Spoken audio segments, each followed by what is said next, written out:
बात समझिए sir, UP में अगर मीडिया सवाल करे तो वो बिहार का एग्जाम्पल दे, बिहार में मीडिया सवाल करे तो यूपी का एग्जाम्पल दे। हमें यूपी से, त्रिपुरा से, गुजरात से मतलब नहीं है। वहां पेपर लीक होता है, वहां की सरकारें कहीं निकम्मी हो। क्या बात है सर, क्या बात है सर, क्या बात, ये बात है। गुस्सा नहीं आता है और ये प्रोफेसर भी हैं। पहला सवाल मैं आपसे पूछ रहा हूं सर, बिहार का शिक्षा व्यवस्था पूरे भारत में सबसे ज्यादा चौपट, सबसे ज्यादा खराब, सबसे ज्यादा जर्जर वर्तमान स्थिति में क्यों है सर? ये जो आप बोल रहे हैं कि संपूर्ण भारत में सबसे जर्जर है, सबसे खराब है, इसकी किस आधार पर बोल रहे हैं? प्रतिवेदन देखा? चलिए ठीक है, बिहार का शिक्षा व्यवस्था के बारे में क्या सोचते हैं बिहार के लोग बताएंगे। बिहार का शिक्षा व्यवस्था को आप किस स्तर पे देखते हैं, आप बता दीजिए सर। बिहार एसएससी का पेपर आप लोगों ने लीक क्यों कराया? हम लोगों ने लीक कराया? यस सर, आप लोगों ने लीक कराया क्योंकि सिस्टम आप लोगों का, सरकार आप लोगों का, सुरक्षा तंत्र आप लोगों का। और पेपर अगर लीक हो जा रहा है तो दो रीजन हो सकता है, या तो आप लोगों ने लीक कराया होगा और या तो सरकार असक्षम है। तो दोनों में से क्या रीजन है, क्यों लीक हुआ सर? सरकार की असक्षमता की बात करते हैं। हाँ सर। मैं आपके सुलभ प्रसंग के लिए 1 दर्जन पेपर लीक जो हुआ है जोगी जी उत्तर प्रदेश के भाजपा शासित राज्य में, वो भी कहीं नहीं तो कहीं, सुनिए सर, गुजरात में पेपर लीक हुआ, वहां की सरकार निकम्मी। यूपी में पेपर लीक हुआ, वहां की सरकार निकम्मी। बिहार में भी पेपर लीक हुआ तो सरकार दोषी है सर। सर आप प्रोफेसर हैं, आपको सैलरी मिलता है वहां से भी, यहां पे विधायक हैं, यहां से भी सैलरी मिलता है, 3 बार के विधायक है, 3 बार का पेंशन भी मिलेगा सर। जरा सोचिए, जो मां अपने बेटे के इंतजार में बैठी है कि मेरा बेटा का नौकरी हो जाएगा तो मैं अपना इलाज कराऊंगी, उस मां के दिल पे क्या गुजरा होगा। सर बीपीएससी का पेपर लीक हो जाता है सर, बिहार एसएससी का पेपर लीक हो जाता है सर। आप सुनने का धीरज तो रखिए कम से कम। मैं ये बता रहा था और आपके सुलभ प्रसंग के लिए दे भी रहा हूं। वर्ष 2019 में उत्तर प्रदेश लोक सेवा आयोग इलाहाबाद के परीक्षा नियंत्रक को पेपर लीक में जेल जाना पड़ा। मार्च 2022 में उत्तर प्रदेश के 12वीं बोर्ड का अंग्रेजी का पेपर लीक हो गया था। इससे पहले वर्ष 2017 में उत्तर प्रदेश दरोगा का पेपर लीक हो गया था। फरवरी 2018 में यूपी पीसीएल के जेई का पेपर लीक हो गया था। जुलाई 2018 में यूपी ट्रिपल एससी का पेपर लीक हुआ था।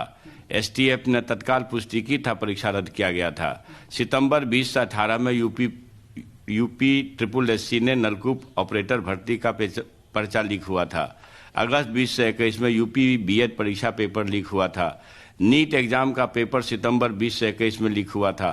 उत्तराखंड अधीनस्थ सेवा चयन आयोग का यूके ट्रिपल एससी दिसंबर 2021 का पेपर लीक हो गया था। ठीक है सर, आप जो जवाब दे रहे हैं उसे सुनिए सर, वो आप नहीं सर, वो आप पॉलिटिकली जवाब दे रहे हैं।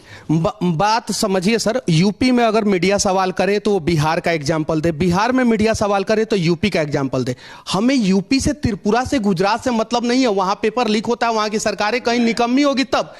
सर बिहार का स्थिति कब सुधरेगा सर, ये बताइए। मैं यही बात आपसे कह रहा हूं। आप ये समझिए कि व्यापम घोटाला हुआ बीजेपी राज्य में, दर्जनों लोग का कत्ल हुआ।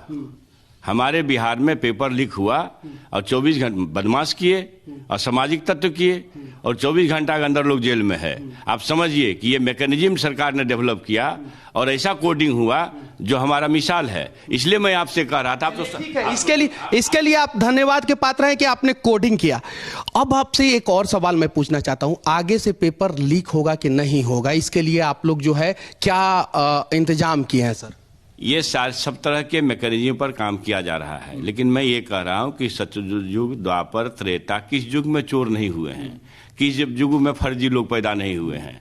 अगर यह चोर है तो उसी के लिए तो ये इंतजाम किए जा रहे हैं। लेकिन तो लिस्ट आपके पास है सर कि किस किस राज्य में पेपर लीक हुआ, ये पूरा लिस्ट है आपके पास। ये बताइए किस किस राज्य में यूनिवर्सिटियों का सेशन लेट चलता है, बताइए। वो लिस्ट देख के बताइए या मोबाइल में गूगल में सर्च मार के बताइए सर कि दुनिया में, अमेरिका में भी राज्य है, दुनिया में किस राज्य का यूनिवर्सिटी का सेशन लेट चलता है सर? बिहार का सेशन लेट चलता है, आप यही ना कर रहे हैं। आप बताइए दूसरे राज्य का किसी भी यूनिवर्सिटी का सेशन बताइए। अरे बरमूडा का भी सेशन समय पे चलता है, पाकिस्तान का भी सेशन समय पे चलता है, नेपाल का भी सेशन समय पे चलता है, और भारत के हर एक। आप धीरज रखिए, आप समझिए कि विश्वविद्यालय को ऑटोनॉमी है कि नहीं है?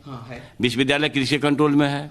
सो बताइए, आप बताओ। कंट्रोल में है। अब आप चांसलर राज्यपाल जो है बीजेपी तो ये सर, राज्यपाल जो है बीजेपी के sir, BJP JDU RJD Congress में उलझना नहीं है सर। फिर बात करने, आपको सुनने का धीरज नहीं है। अगर आपको सुनने का धीरज नहीं है, आप गुस्सा में बोल रहे हैं, ये तकलीफ की बात है। आप समझिए, बात इसलिए है सर, सुनिए सर, एक मिनट सर।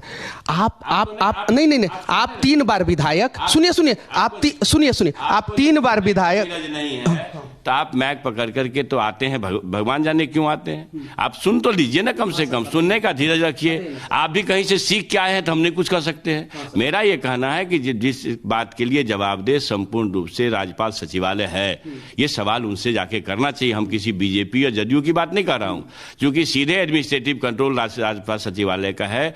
सरकार जितना कर सकती है उसमें कोई कमी नहीं करती है। मैं इसलिए कह रहा था कि साहब, चाहे पोशाक राशि योजना हो, घर घर बिजली का योजना हो, चाहे प्रोत्साहन राशि योजना हो, साइकिल योजना, बिहार नजीर बना है। ये शिक्षा क्षेत्र में मैंने एक द्वितीय काम करने का प्रयास है। अब सवाल है कि जो माइंडसेट है, ये जो फर्जीवाड़ा है, इन लोगों के खिलाफ कड़ी से कड़ी कार्रवाई की जा रही है। और आप यकीन मानिए, जो मेधावी छात्र हैं वो चिंता न करें, उसके रास्ते अलग होंगे, उनके सम्मान होंगे। 14